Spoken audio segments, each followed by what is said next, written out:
আসসালামু আলাইকুম। আশা করি সবাই ভালো আছেন। আল্লাহর রহমতে আমিও ভালো আছি। তো সকাল সকাল রুটি বানাইতেছি, জাইয়ানের জন্য একটা চিনি পরোটা বানাইতেছি। ও বলছে চিনি পরোটা খাবে, এটা অনেক মুচমুচা করে ওরে একটা চিনি পরোটা বানাইতেছি। তো আরও রুটি বানাবো, তো আগে ওরে শান্ত কইরা নেই।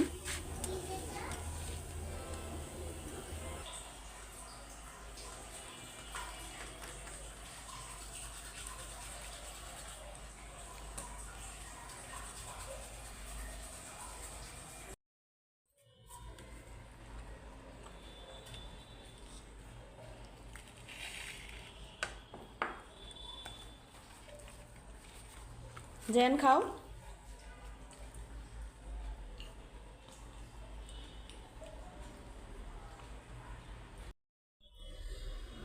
তো সবার নাস্তা খাওয়া শেষ, আমিও নাস্তা খাইতে বসলাম। তো আমি এই যে কালকে সবজি ভাজি করছিলাম, সবজি ভাজি, পরোটা, আর এই যে এখানে গরম গরম এক কাপ চা নিয়ে বসছি। কেন চা নাস্তা খাওয়ার পরে চা না খাইলেই না।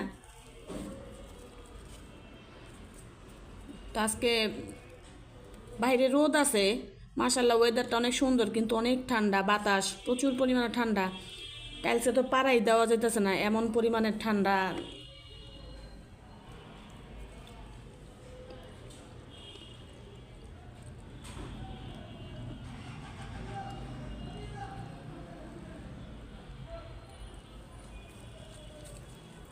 তো গরম গরম পরোটার সাথে ভাজি, সবজি ভাজি বা আলু ভাজি, যে কোনো ভালোই লাগে।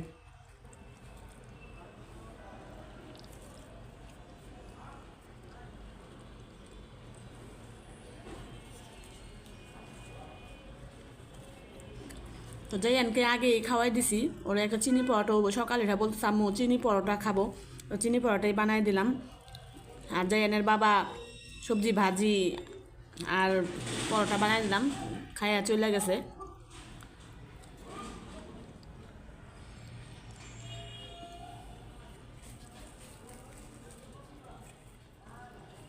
নাস্তা খাইয়া চা খায় তারপরে রান্না করবো, দেখি কি রান্না করি।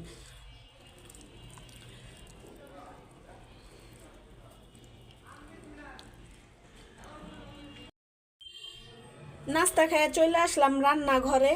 তো এখানে যে মাছ বের করছি ফ্রিজ থেকে, এগুলি পুকুরে সেই বড় শৈল মাছ, আর এখানে দেশি মাগুর মাছও আছে। তো এগুলি এখন রান্না করব, শুধু পেঁয়াজ দিয়ে ভুনা করব। আর রান্না করব সরিষার শাক। তো এই সরিষার শাকগুলি আমি যে কালকে রাত্রে বাইসা রাখছিলাম, না হলে সময় পাবো না বাঁচার জন্য, আমি সুন্দর করে এখানে বাইসা নিছি। এই সরিষার শাক রান্না করব আর মাছ ভুনা। এদিকে মাছ ভুনার মশলা কষানিটা বসে দিছি, কষানিও হয়ে গেছে, আর একটু তেলের উপর উঠবে। তো আমি এখানে শুধু পেঁয়াজ, তারপরে শুকনা মরিচ বাটা, আদা রসুন বাটা, কাঁচা মরিচ ফালা, সাথে 2টা দারচিনিও দিয়ে দিছি। এই মাছ ভুনাটা এইভাবে করলে অনেক ভালো লাগে, আপনারাও ট্রাই করে দেখবেন। তা আমার শাশুড়ি যখন রান্না করে, তো এইভাবে মাছ ভুনা করলে, এই শোল মাছ বা দেশি মাগুর মাছ, শিং মাছ ভুনা করলে এরকম 2টা দারচিনি ফালায় তরকারির মধ্যে, খেতে খুবই মানে স্বাদ লাগে। তো আমিও আজকে ওইভাবেই রান্না করতেছি। তো আরেকটু তেলের উপরে উঠলে আমি ঝোল দিয়ে দিব।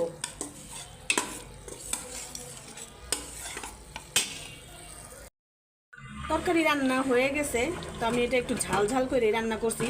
শুকনা মরিচ বাটাও দিছি, কাঁচা মরিচও দিছি। তো এখন নামাই নিব, নামায় একটু জিরা ফাঁকি করে দিব। তারপরে যে এখানে শাকটা ধুইয়া দিতেছি, শাকটাও বসাই দেই। আর রাইস কুকারে তো ভাত বসাই দিছি। তো শাকটা ভালো করে ধুয়ে নেই, তো বালু বালু বালু বালু থাকলে শাক খাওয়া যায় না। এর জন্য ভালো করে বড় একটা ডিশে নিয়ে ভালো করে ধুয়ে নিতেছি। তো শাকটাও বসাই দিব। তো তরকারিটা এখন নামাই নেই, হয়ে গেছে।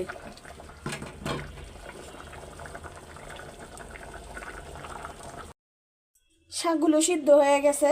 তো শাক দেখেন, 3 আটি শাক কুরসি, কতগুলি মনে বলে জাগা নিতে ছিল না ধোয়ার সময়।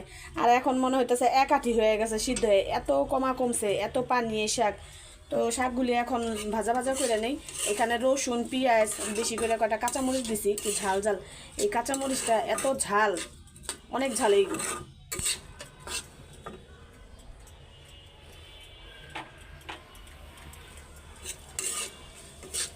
তো ভাতও হয়ে গেছে, শাকও ভাইজা নিতেছি, তরকারিও হয়ে গেছে।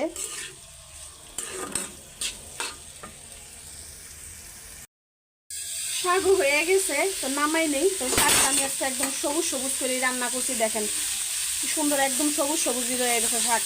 একদম কম সিদ্ধ দিছি, মানে একটা ভাপ দিছি, কোনো রকম দিয়া পানিগুলি ফালাই দিছি, যেহেতু সরিষার শাক। আর বেশি করে রসুন পেঁয়াজ কাঁচামরিচ দিয়ে এইভাবে সবুজ সবুজ করে রান্না নিচ্ছি তেল দিয়া। তো আমি এখন এটা নামাই নিই, হয়ে গেছে।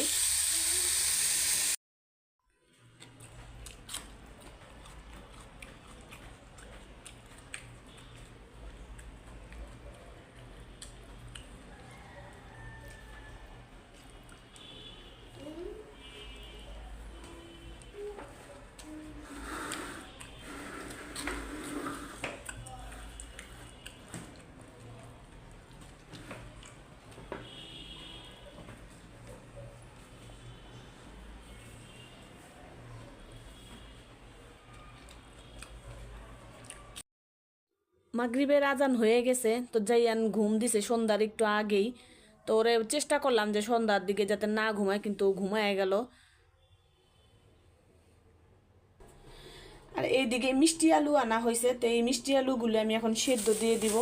এখানে 2 কেজি পরিমাণ মিষ্টি আলু আছে। তো অনেক বালু, মিষ্টি আলুর মধ্যে প্রচুর বালু। তো এগুলি এখন ধুয়ে নেই।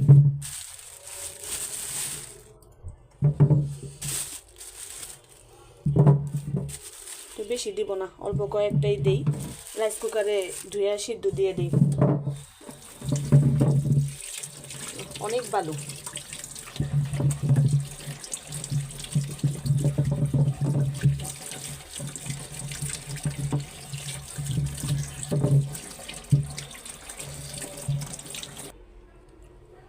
তো ভালো করে ধুয়ে নিছি, ধুয়ে আমি এখানে পরিমাণ মতো পানিও দিয়ে দিছি।